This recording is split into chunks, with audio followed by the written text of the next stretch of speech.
Ada kawasan yang kita tengok bila dengar jalan raya teruk, pecah, berlubang, dah gaduh.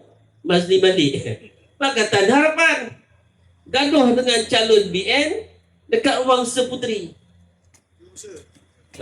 Puteri Wangsa, fungsi Puteri Wangsa.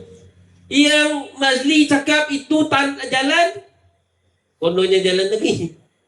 Yang calon BN cakap itu persetuan. Gaduh.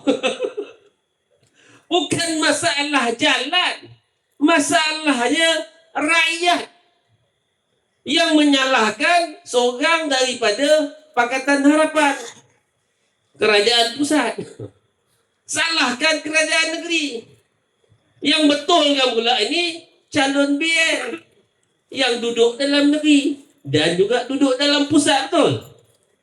Dalam negeri pun ada UMNO, dalam negeri pun ada BN.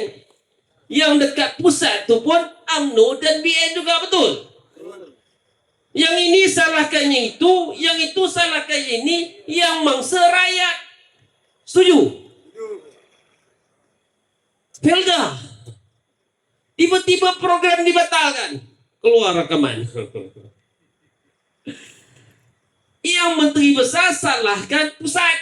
Dia kata nak bagi geran pun tak dibenarkan, ditahan-tahan. Felda pusat siapa jaga? Zahid. Yang kononnya halang program tu siapa? Keluarlah rekaman, kononnya Perdana Menteri. Siapa? Pakatan Harapan. Yang jadi mangsa siapa? Rakyat. Betul ke Felda tak dapat geran. Yang kamu jadi kerajaan di negeri, kamu juga UMNO jadi kerajaan ke pusat. Yang naik rakyat. Kamu Pakatan Harapan nak merampas negeri Johor. Tapi pada waktu yang sama kamu berpeluk cium dengan UMNO di pusat. Apa cerita ni? Yang jadi mangsa rakyat. Keluarga 69. Segamat hospital. Kita baca, kalau tidak kita tak tahu. Bila kita baca, orang tahu rupanya pakar tak ada, tak boleh nak bujuk. Doktor tak cukup, nurse tak cukup, staff tak cukup. Doktor tension, staff tension. Siapa mangsa? Rakyat. Sebab apa? Yang ada masalah penyakit kritikal tak boleh dirujuk.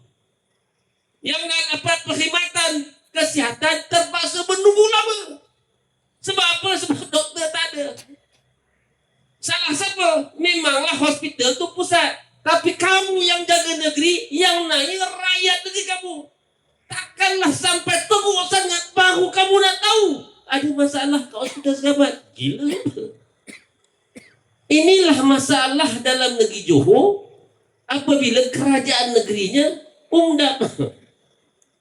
Dan UMDAP ini di dalam pusat ada juga UMDAP.